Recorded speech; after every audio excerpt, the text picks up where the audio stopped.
জি, আসসালামু আলাইকুম রহমতুল্লাহি ওয়া বারাকাতুহু। সম্মানিত ভিউয়ারবৃন্দ, আশা করি সকলেই ভালো আছেন।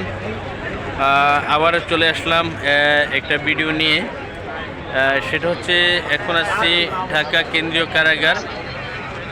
সেখানে আমাদের ডেস্টিনি গ্রুপের চেয়ারম্যান, ডেস্টিনি 2000 লিমিটেডের সম্মানিত ম্যানেজিং ডিরেক্টর মোহাম্মদ রফিকুল আমিন স্যার, স্যারকে এখানে আনা হয়েছে। এখানে কিছু আনুষ্ঠানিকতা কার্যক্রম আছে। একটু পরে এমডি স্যার বের হয়ে যাবে ইনশাল্লাহ। তো এর মধ্যেই ঢাকা জজকোর্ট থেকে আমরা এখানে ছিলাম। এখানে ডিস্ট্রিবিউটার ছিল, অসংখ্য ডিস্ট্রিবিউটার ছিল। তার মধ্য থেকে অনেক ডিস্ট্রিবিউটার অলরেডি এখানে চলে আসছে। আপনারা দেখতে পাচ্ছেন অলরেডি ডিস্ট্রিবিউটার এখানে স্যারকে বরণ করার জন্য অপেক্ষমান। আমরা দেখতে পাচ্ছি সবাই উৎসুক। ডিস্ট্রিবিউটার বিন্দু ফুলের মালা নিয়ে আসতে, ফুলের মালা আনা দরকার ছিল, আমার খেয়াল নেই, ভুলে গেছি। ফুলের মালা আনা দরকার ছিল না। আমরা দেখতে পাচ্ছি সকলেই সিরিয়ালে অলরেডি দাঁড়িয়ে আছে। আমরা দেখতে পাচ্ছি অসংখ্য লিডার, সকলের মুখে হাসি।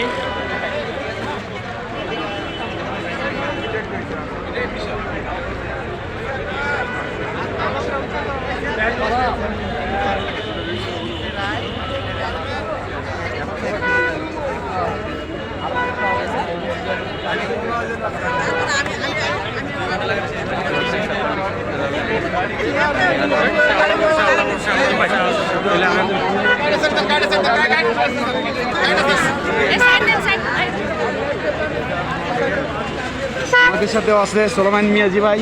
ইনশাল্লাহ স্যারের মুক্তির কিছু বলেন।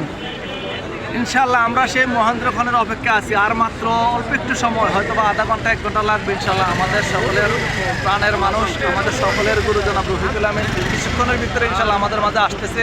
আমরা সেই অপেক্ষায় এখানে শতে বিনিয়োগকারী বা স্যারের ভালোবাসার মানুষ এখানে উপস্থিত আছি। কেরানীগঞ্জের মূল গেটে ইনশাল্লাহ আমরা অপেক্ষায় আছি। সবাই অপেক্ষা থাকেন। ইনশাল্লাহ স্যার বাড়ি আসে, সবার জন্য স্যার কোনো না কোনো ইনশাল্লাহ ঘোষণা দিবে। সবাই খোঁজখবর পাবেন ইনশাল্লাহ। ধন্যবাদ সোলোমান মিয়াজি ভাইকে আমাদের সাথে যুক্ত থাকার জন্য। অলরেডি দেখতে পাচ্ছি আমাদের সম্মানিত ডিস্ট্রিবিউটর অলরেডি ফুলের কোরআন নিয়ে হাজির হয়েছে। আলহামদুলিল্লাহ, নাকি আমরা ফুলে শিক্ষিত করবো ইনশাল্লাহ।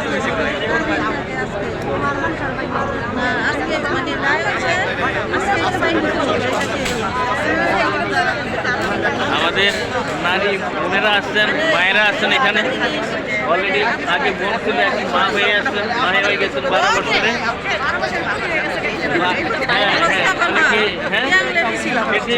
সেটাই বললাম যে আগে একজন দুইজনের মা হয়ে আসছেন। তারপরে আমাদের স্বপ্ন যেটা, সেই স্বপ্ন ইনশাল্লাহ ফুলফিল হবে। বাইক নিয়ে আসছে।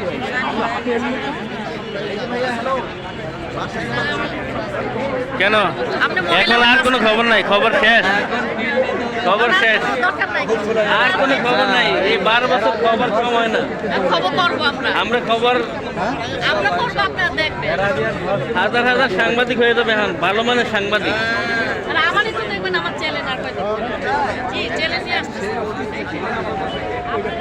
সাংবাদিক হয়ে যাবে, সুষ্ঠু সাংবাদিক। এই যে আমাদের সেই কচুয়া থেকে সুলাইমান স্যার আসছেন। আমার নাম মোহাম্মদ শফিকুল ইসলাম, ফরিদপুর থেকে চলে আসছেন। আমাদের এখানে আপু আসছেন, আপু কোথা থেকে? গাজীপুর থেকে, গাজীপুরে থেকে চলে আসছেন আজকে আমার এক আপু, আপা শারমিন আপু। অত্যন্ত লড়াকু সৈনিক। আমি একটু কথা বলি আগে। আমি আপুর সাথে আজকে প্রথম দেখা, যদিও ডেস্টিনি ডিস্ট্রিবিউটর, বাট উনি অনলাইনে ডেস্টিনি এমডির জন্য অনেক লেখালেখি এবং অনলাইন যোদ্ধা বলা চলে ডেস্টিনির। তো আপু এখানে চলে আসছে। আপুকে আমি কারাগার ইয়েতেও দেখলাম, আদালতের সামনে অনেকক্ষণ অপেক্ষমান ছিলেন। তো এখানে এসেছেন। আপু আমাদের উদ্দেশ্যে কিছু বলেন। আমাদের আজকে আপনার অনুভূতিটা, এমডি স্যার বের হবে। অনুভূতি কিছুই নেই, অনেক বেশি ভালো লাগছে। অনুভূতি শেয়ার করার মতন, বলার মতন ভাষা এবং ধৈর্য এই মুহূর্তে নেই। স্যার বের হবে। ধন্যবাদ সবাইকে। ধন্যবাদ আপুকে। ইনশাল্লাহ আমাদের সকল সময় আন্টি বলবো না, আপু বলতে পারেন, আন্টি বলতে পারেন না। আপনি কোথা থেকে আসছেন? আমি মোহাম্মদপুর থেকে, ঢাকা মোহাম্মদপুর থেকে। ঢাকা সবাইকে মোহাম্মদপুর ধন্যবাদ। থেকে আসসালামু আলাইকুম। আজকে স্যারের আমরা অপেক্ষা করতেছি। স্যারে অলরেডি জামিন হয়ে গেছে।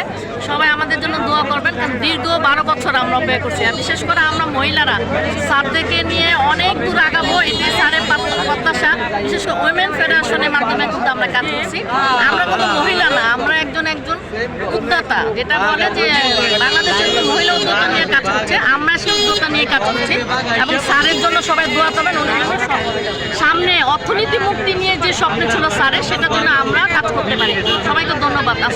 অনেক ধন্যবাদ। আমরা জানি ডেস্টিনি ওমেন্স ডিস্ট্রিবিউটর ফোরাম আছে এবং এই ডেস্টিনি ওমেন্স ডিস্ট্রিবিউটর ফোরামের উদ্যোগে বিগত 12 বছরে অনেকগুলো প্রোগ্রাম হয়েছে নারী মুক্তি আন্দোলনের জন্য।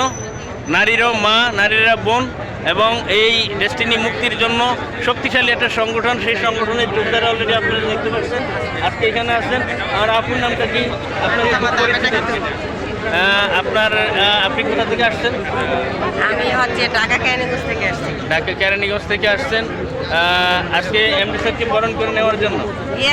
ইয়েস। তো ইনশাল্লাহ আমরা অনেক ভালো লাগছে আজকের দিনটা। 15ই জানুয়ারি ইতিহাসের শ্রেষ্ঠ একটা দিন। আমার জীবনের আজকে 42 বছর। এই 42 বছরের শ্রেষ্ঠ দিন যদি হয়, সেটা হচ্ছে 2025 সালের কি জানুয়ারির 15 তারিখ, ইতিহাসের শ্রেষ্ঠ দিন ইনশাল্লাহ। তো যাই হোক, আমার কি আপু আছে অনেক থেকে, আমার আন্টি বলি বা আপু বলি, যাই হোক। আপনি কোথা থেকে আসছেন? কেরানীগঞ্জ থেকে। আপু কোথা থেকে আসছেন? নারায়ণগঞ্জ থেকে।